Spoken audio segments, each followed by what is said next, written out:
so bright in my background. I'm so sorry. Hey guys, it's Julia. Welcome back to my channel. So today's video is going to be the very last anti-haul of the year. I'm so thrilled for today's video because it's actually a collab with one of my longtime subscribers, Sally Choi. Sally has been a longtime subscriber of mine, but I had the privilege of getting to know her. She's a medical student and she's been so kind to reach out to me and give me advice when I've asked for it and help me along on my pre-med journey. So she is just lovely, and when she asked me to be a part of her Christmas collab series, I was super excited. So today we're doing an anti-haul together in the midst of a barrage of holiday releases. I also have you guys at a new camera angle, so I hope I don't look disgusting, but you know the drill. I try and make my anti-hauls as like positive-ish as possible. So for my product lineup, I want to pick a bunch of products that I actually think are really pretty and then kind of talk myself out of them on screen. So if I can talk any of you guys out of getting things that you maybe don't need, that's the goal. So after you finish watching my video, please go ahead and hop on over to Sally's channel and give her some love as well. Thank you so much, my friend, for collabing with me today. Full details of this look should be on Instagram. Can you guess the palette?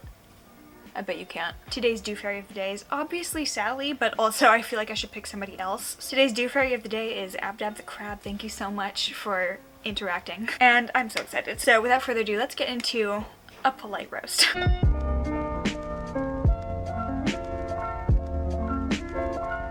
The first product that I wanted to talk about, I don't think I've ever gotten so many tags in a palette before, because this is something that we've all been asking for from ColourPop for the longest time.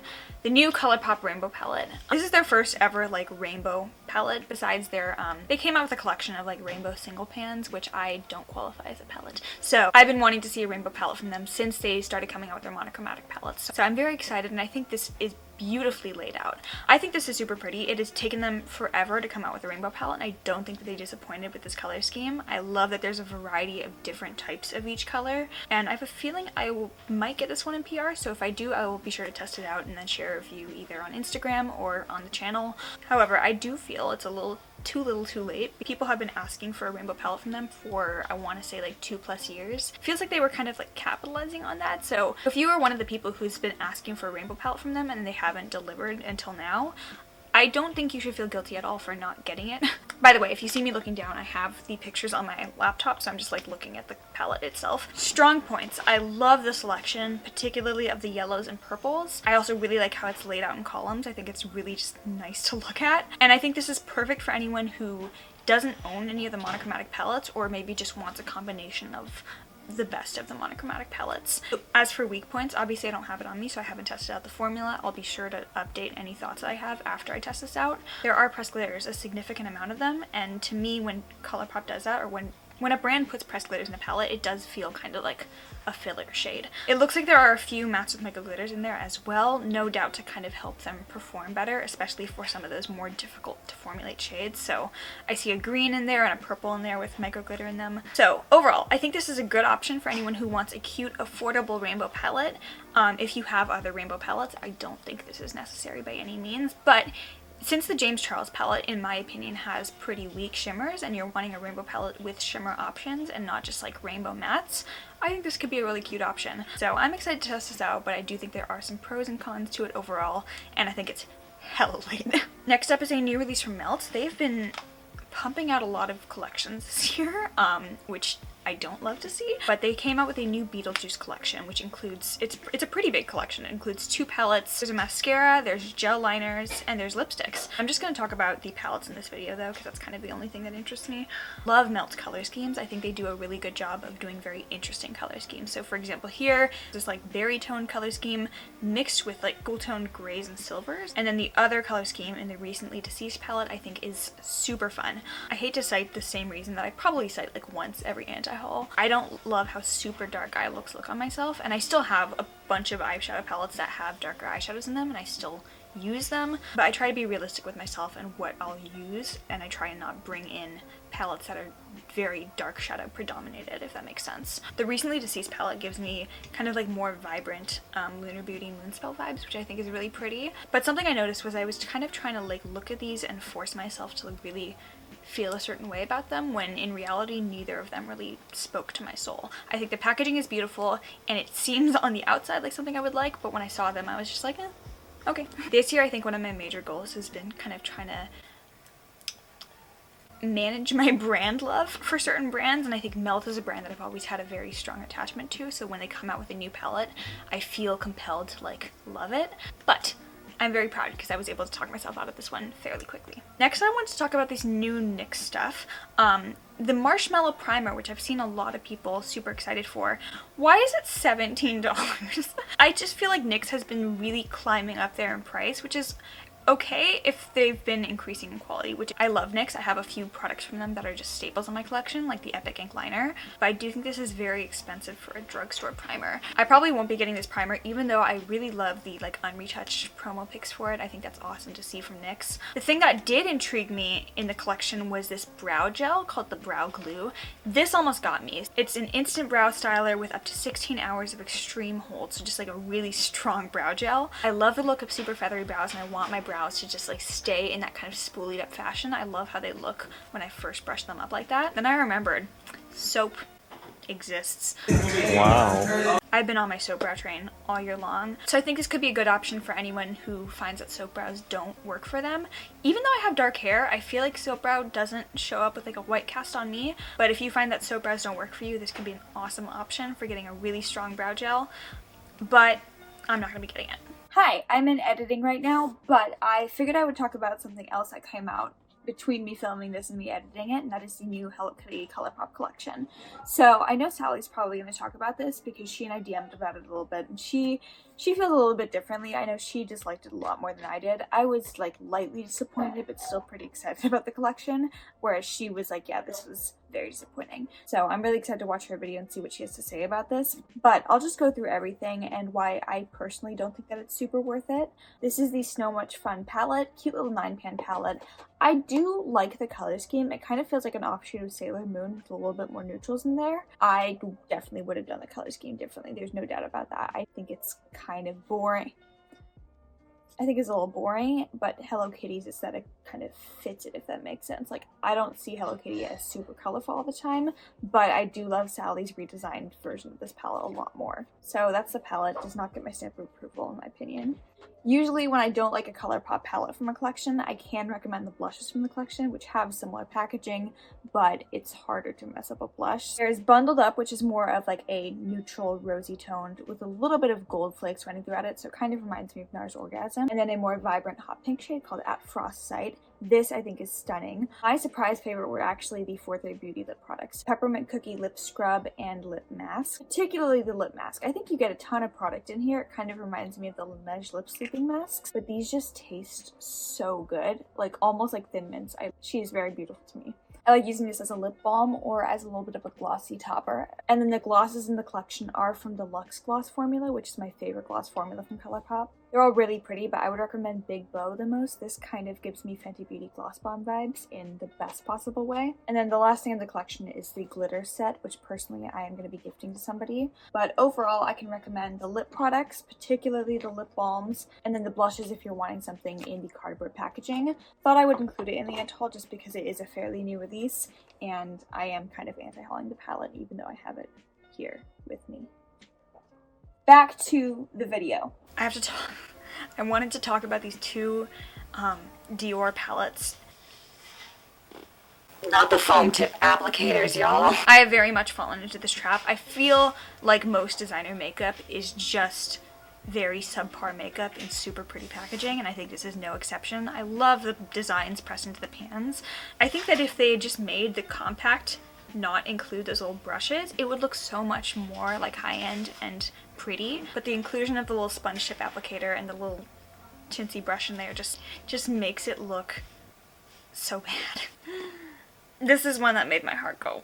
Storybook Cosmetics' new palette is the Starry Night eyeshadow palette.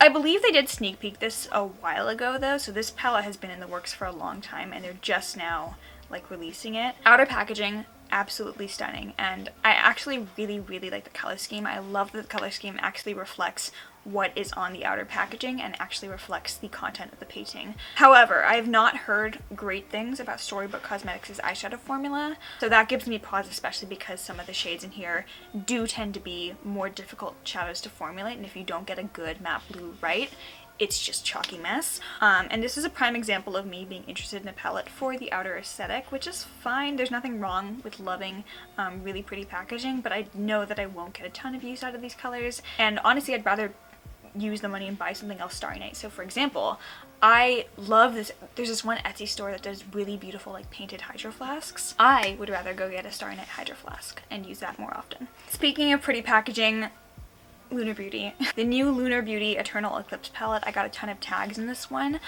This is the perfect example of a release that the old Julia would have been like, oh, we need.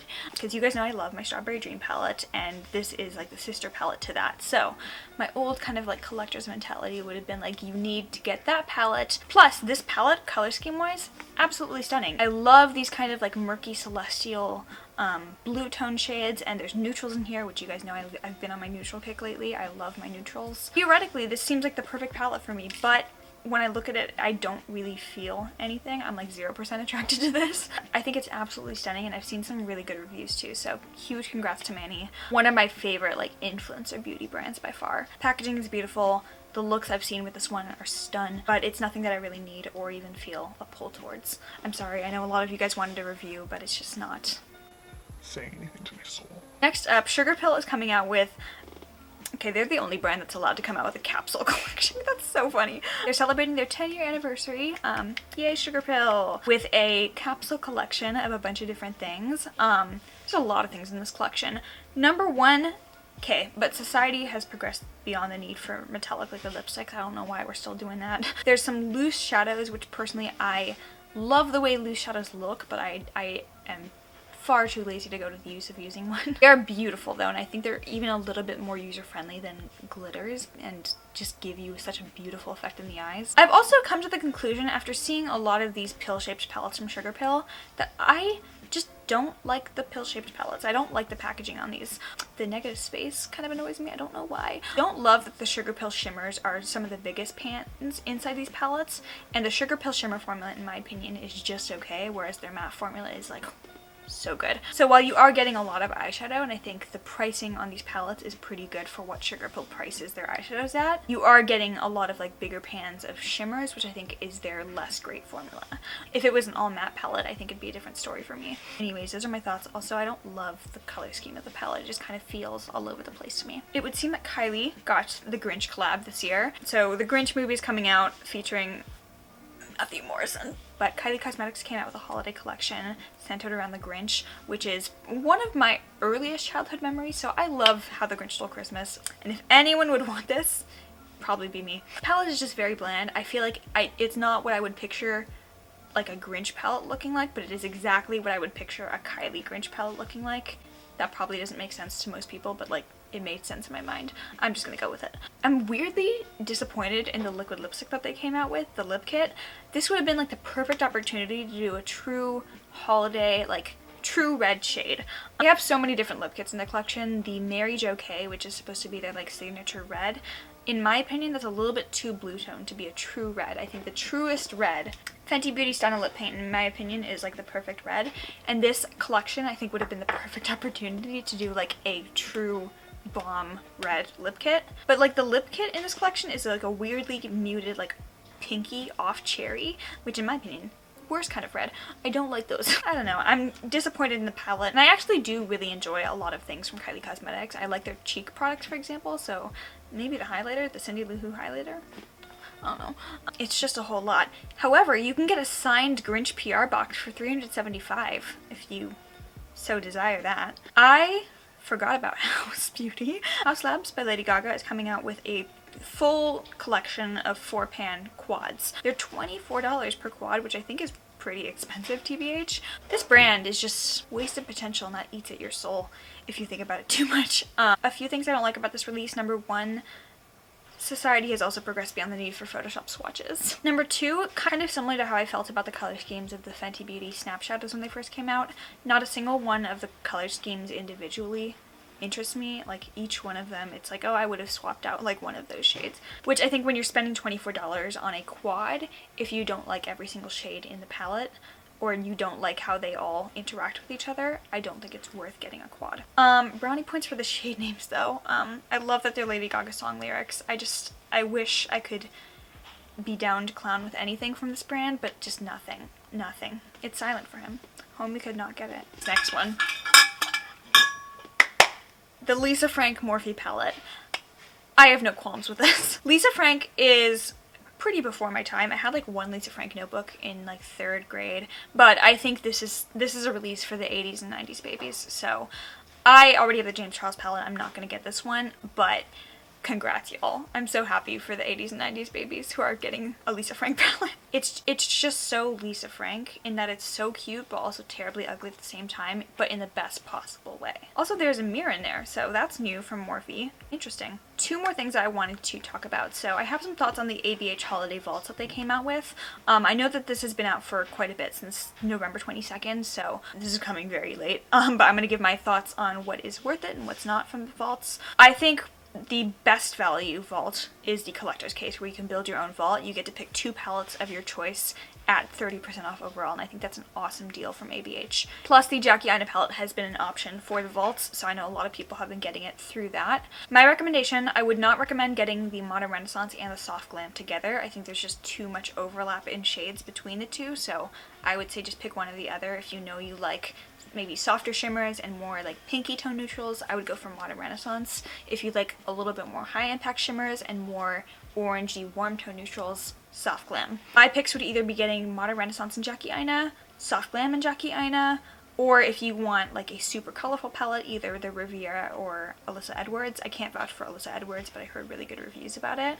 But I think the Choose 2 Palettes vault is the best option from ABH. And then the other vaults include like mascara and eyeliner, and a lipstick. I don't like their lipstick formula very much, or their mascara. Okay, and then finally I wanted to touch on ColourPop's 2 holiday collections. So they came out with, of course, multiple holiday releases this year. The first is their formal like holiday 2020 collection, which is the Amoureux collection. I should have already posted my new makeup releases, favorites and fails for this month, which reviewed this collection. In short, I don't like this collection very much. I think the other palette that they came out with, the Ménage à Moi, that one is really pretty. I think that they tried with the greens in here. I think they tried to do something interesting. Packaging is lovely, of course, but as I said in the review video, I feel like the insides and the color schemes was very much a missed opportunity to do like a kind of French Baroque Marie Antoinette inspired collection. Like, if you're gonna invoke the name of French royalty, invoke the name of French royalty. The other ColourPop holiday release I want to talk about though are vaults. I feel like vaults are like a big thing this year with a lot of brands, ABH and ColourPop. My thoughts on the ColourPop vaults overall are that I would say it's only worth it if you like and want every single thing inside the vault. So for example, the vault that I got included makeup wipes, which I don't use. I wish there was more customization, kind of like the ABH vaults, where you can really pick and choose every single thing that goes into your vault, so you're getting everything that you want. Otherwise, I feel like bundle stuff like this, or like kind of like mystery boxes, stuff like that, is a way for brands to kind of peddle things that nobody wants along with some things that people do want. So for example, you get the big ticket items like the liner vault or the tie-dye collection palettes, as well as like a bunch of wipes that maybe you wouldn't have bought on your own.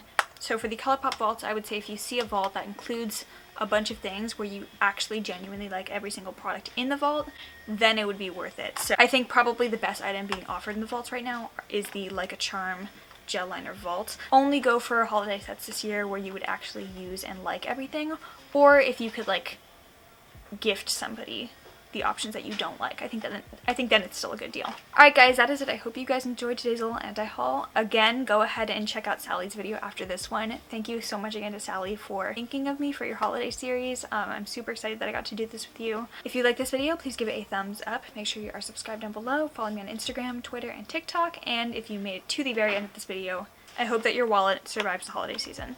Bye. What's one historical figure you want to fight? Isaac Newton. How can you be bored and the solution be to invent calculus and physics? Are you mad?